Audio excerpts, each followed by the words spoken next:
नमस्कार। आस्क आशीष के एक अन्य एपिसोड में आप सबका स्वागत है।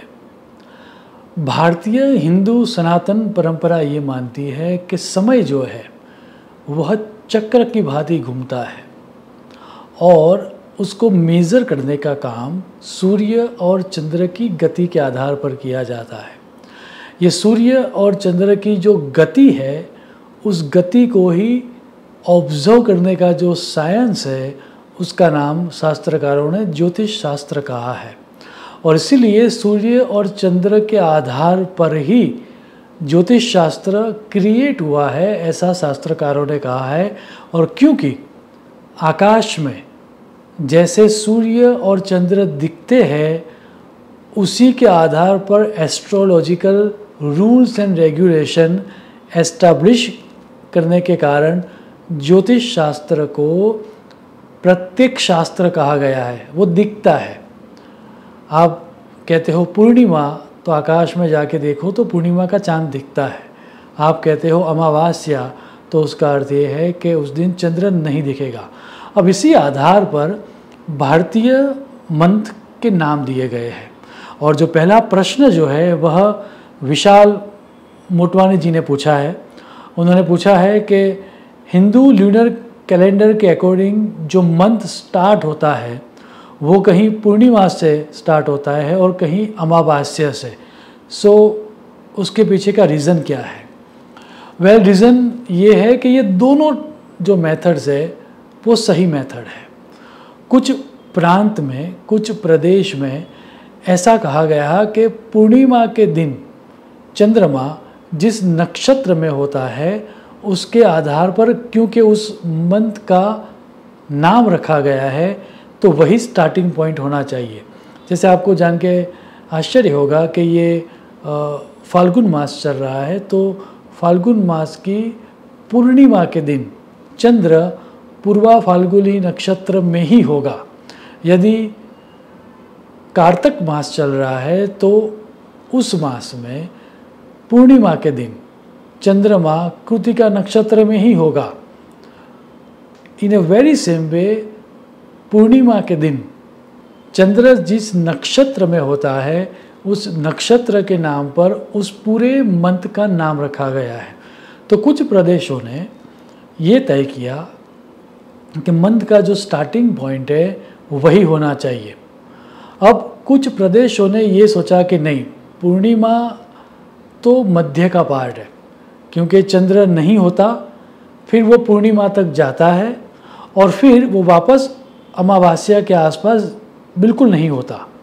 तो अमावस्या के साथ at the day of no moon day सूर्य और चंद्र दोनों साथ में 0 डिग्री पर होते हैं। और जब सूर्य से चंद्रमा 12 डिग्री आगे चला जाए तब प्रथमा तिथि होती है। जब सूर्य से चंद्रमा 180 डिग्री पर चला जाए तब पूर्णिमा होती है। और वापस जब पूरा सर्कल घूम के 360 का वो वापस सूर्य के साथ होगा तब अमावस्या होगी। तो कुछ प्रदेशों में रहने वाले लोगों ने ये कहा कि नहीं, जब अमावस्या होगी उसके बाद जब पहली तिथि होगी तब मंथ स्टार्ट होगा, ऐसा हम मानेंगे। इस तरह से दोनों अलग अलग तरह से मानने के कारण कई प्रांतों में मंथ का डिफरेंस आता है। कहीं पर फाल्गुन मास चलता होता है तो कहीं पर चैत्र मास स्टार्ट हो जाता है। इसके पीछे का कारण सिर्फ इतना ही है कि गिनती आप कहाँ से कर रहे हो। आप सूर्य और चंद्र आमने सामने जब 180 डिग्री पर आए तब आप मंथ का स्टार्टिंग पॉइंट समझते हो, या फिर सूर्य और चंद्रमा जब साथ में 0 डिग्री पर हो तब आप मंथ का स्टार्टिंग पॉइंट समझते हो। मेरी जो लिमिटेड रिसर्च है और जो मैंने स्टडी किया उसके आधार पर जब वो 0 डिग्री में साथ में होते हैं तब यदि हम गिनती करें तो वो ज़्यादा लॉजिकल भी लगता है और ज़्यादा इफ़ेक्टिव भी लगता है। तो मैं, मेरी एस्ट्रोलॉजी की जो प्रैक्टिस है उसमें अमावस्या से जो मंथ स्टार्ट होता है उसको ही फॉलो करता हूँ। दूसरा जो प्रश्न पूछा गया है वो पूछा है डार्क स्टार जी ने, और उन्होंने ये पूछा है कि another question which I can seem to find online because Vastu is not popular in my country. Let's say a parcel of land is very large, like a couple of acres. Do we go by the Vastu Mandal for the whole property or only for the house building itself? कहने का अर्थ ये है कि जो आपके पास ज़मीन हो वो शायद बहुत बड़ी हो सकती है, तो उस पूरी ज़मीन को देखने के बाद उसके अंदर घर बनाना चाहिए स्पेसिफिक जोन में, या फिर आप जो घर बना रहे हो वह घर बनाने में सिर्फ वास्तु के प्रिंसिपल आपको यूज़ करना है? नहीं, शास्त्रकारों ने ऐसा स्पष्ट कहा है कि जब आपको घर बनाना हो तब आपको जितनी लैंड की आप ओनरशिप रखते हो उस पूरी लैंड को आपको देखना चाहिए। सिर्फ यदि आप आपके घर को वास्तु के अनुसार बनाओगे तो उसका उतना परिणाम या फिर उसका उतना रिजल्ट आपको नहीं मिलेगा। आपको वास्तु मंडल को आपकी पूरी लैंड के ऊपर अप्लाई करना है। और शास्त्रकारों ने ये भी कहा कि यदि हो सके तो आप किसी भी प्रांत में क्यों ना रहते हो, लेकिन वास्तु के सदर्न पार्ट में या वेस्टर्न पार्ट में या फिर साउथ वेस्ट में आपको आपका कंस्ट्रक्शन बनाना चाहिए, बाकी का पार्ट आपको छोड़ देना चाहिए।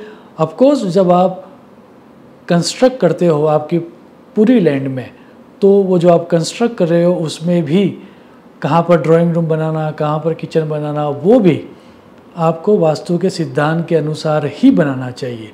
सो दोनों चीज़ों को हमें देखना है।